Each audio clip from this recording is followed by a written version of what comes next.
So, hello Nick, how are you? It's good to see you again. Oh, thank you, Lynn. It's good to see you too. How are you? I'm pretty good, thanks. And hello viewers at home. Today we were hoping to talk about some things that people find difficult to talk about.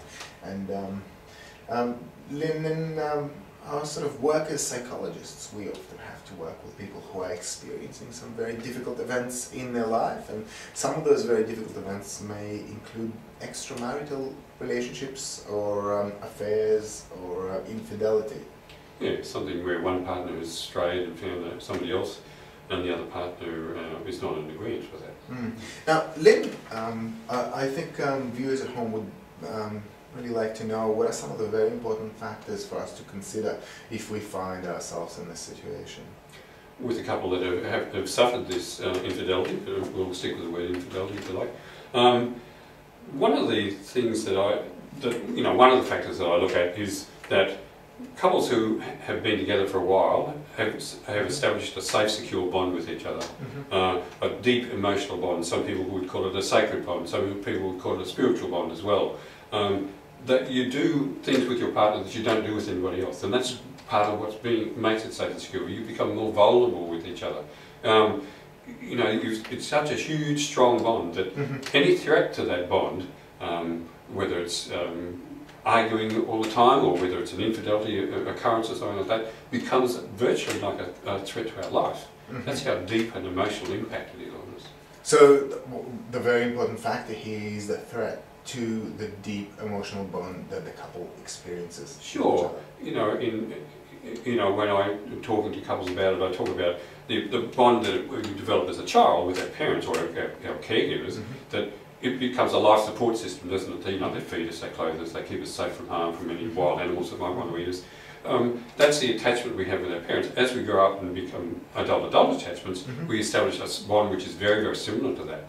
So it's just as strong a bond, and we interact with each other in so many different levels that it's a huge bond with each other. So a threat to that is just like a threat to the baby, that there's nobody there to care for me, what's going to happen to me? It's not a thought, it's a deep emotional thing that we go through. It's tied back into the limbic system of the brain, sort of thing. So when we're saying sort of life support and safety, it sounds almost like a biological necessity, not just a pretty concept like love that we think is sort of fuzzy and fluffy. It's more to do with how we are wired biologically. We need or have to have those secure attachments. Yes, and I like your analogy that you talked about before about air, the need for air to keep us alive.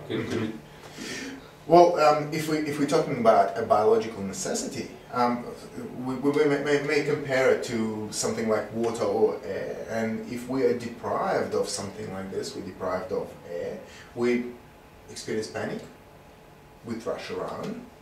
And often this works because we clear whatever the obstruction is and we regain access to that life support. However, sometimes notice that if we do sort of start drowning and thrash around, this might mean that we drown quicker. So sometimes this sort of panic doesn't work. And it seems similar in couples where there is a threat to that life support, to that connection between partners. People might thrash around, it might work, that I might break down before my partner and my partner might realize that I'm in trouble and be there for me, or I might sort of panic and throw a tantrum and my partner might become hurt or offended or perceive the withdrawal of my support, which might also be threatening and might induce panic in my partner, where we might sort of escalate. And the panic, I suppose, when something like infidelity occurs, what usually is, it's a very, very deep hurt, a very deep, it's treason, it's abandonment, it's that sort of depth of hurt, and people tend not to respond from that deep hurt. They don't say, oh, I'm really hurt that you've gone and had an affair. They respond with anger, because anger is the secondary emotion that kicks in to give us the strength, in the old days, to give us a fight or flight response. That's where our heartbeat increases and our breathing changes. It's that, the anger helps to give us that strength to overcome what's happening. So we respond with anger at our partner, and one could say that it's almost appropriate, isn't it, to respond with that way, but... Defending that hurt area. Yeah, defending the hurt area, yeah. And once we respond with anger, then we probably evoke anger in our partner as well, you know, and they can drop into a way of defending their action and rather than understanding how much they've hurt. And being there for our partner. Yeah. Almost like a cyclicity here, where it's a catch-22. I'm hurting you, you hurt me back. I don't receive my answer that you're there for me, so I hurt you more, and on it goes. And you'll see, you know, I've seen some partners that say, well, I've apologised, you know, they should get over it. I've said I'm sorry, I've said it'll never happen again, but they haven't perceived just how deep a hurt they've made to their partner. You know? So in other words, you're saying their partner doesn't feel heard or understood. Sure. They don't, that's right, they don't feel like understood that just how much you've hurt me, how deep this is, how deep it goes, you know, how this has threatened me. How, So our viewers at home, I guess, what can be helpful if someone does find themselves in that difficult situation? All right. So, yeah, so a couple that have had this occur, I believe that one partner who needs to understand and acknowledge and express how much they've hurt the other partner, you know, and be prepared to cop a bit of flack, I suppose, if you'd like to say that. It's a matter of being open to sitting down and listening to your partner and to then be able to express just how deeply they've been hurt. So no matter how painful it may be for them. Absolutely. They need to go through some pain as well to be able to make, if they want to resolve it and keep the relationship that they have with this partner, that is, if they're still thinking of going off with the other person, well, that's a different kettle of fish, of course. So sitting there open to your partner's pain, that can be helpful to the other partner? Absolutely. Very helpful to the other partner. They need to be able to understand that you have heard them, that you can understand the pain that they've gone through. If they don't, then they're going to feel disconnected, abandoned, if you like, or betrayed in a lot of ways. If they can't get that message through to you, just how deep and painful this has been. But if they can, then we can resolve the relationship. You know, we can get the relationship back on track again. So disconnected is that threat to belonging, that threat to that special spiritual relationship. That's right. With our that deep emotional bond that we have with our partner. It's going to have that, you know, there's going to be a big chop into that deep emotional bond for a long time. It's so not a scar. Yeah, a scar, if you like. Yeah, I think that's a good way of thinking about it. And it's not something you can get over in a couple of months. It's something that's going to take some time, you know. I mean, I wouldn't like to put a time limit on it, but you know, it's a matter of possibly years rather than weeks, so put it that way.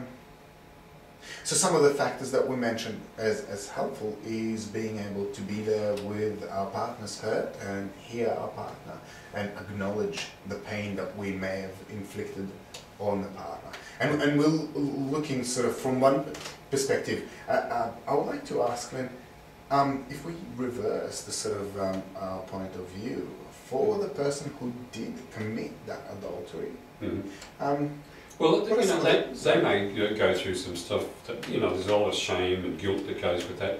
So not only do they need to hear their partner's pain, but they need to be able to forgive themselves, if you like, and be able to make peace with themselves that, okay, that this is a mistake that I've made, or, you know, it's a slip in the promises that the vow they made to their partner. To be able to repair that, they need to look after themselves as well, yeah, and help themselves work through that shame and guilt. So in other words, being harsh towards oneself is not necessarily a very helpful thing in this situation. Absolutely no. Not. They need to. We talked once before about kindness, and that they need to be kind to themselves as well, as well as being very kind to their partner. So the two sort of sides we looked at is being there with our partner's hurt and hearing the person who experiences that hurt, but also looking after ourselves at the same time and being kind to oneself regardless of the fact that we hurt our partner. And forgiveness itself is on both sides. You know, the hurt partner needs to be able to forgive the person who has hurt them, and the person who has hurt them needs to be able to forgive themselves. And forgiveness is a fairly difficult thing to work through as well. It's you know, it's quite a process as well, and it takes time. Especially where there's an injury that's been sort of perceived or experienced. Okay, well, if those processes become quite difficult, what can people do? Well, I mean, there's various forms of, you know, of help for themselves. I mean, you know, there's people that they can talk to in the community. There might be other friends and families they can talk to. They could talk to their minister if they like to do, if they're in a church at all. They could talk to counsellors or to psychologists themselves. Mm-hmm. They could read some books on it. There's quite a lot of books being written on infidelity and how to recover from it. Mm-hmm. There's some of the strategies that people can take, I suppose. Okay. Well, thank you, Lynn, for this very useful talk. I appreciate it. Thank you. Good to talk to you again, Nick, and thank you for watching. We'll see you next time.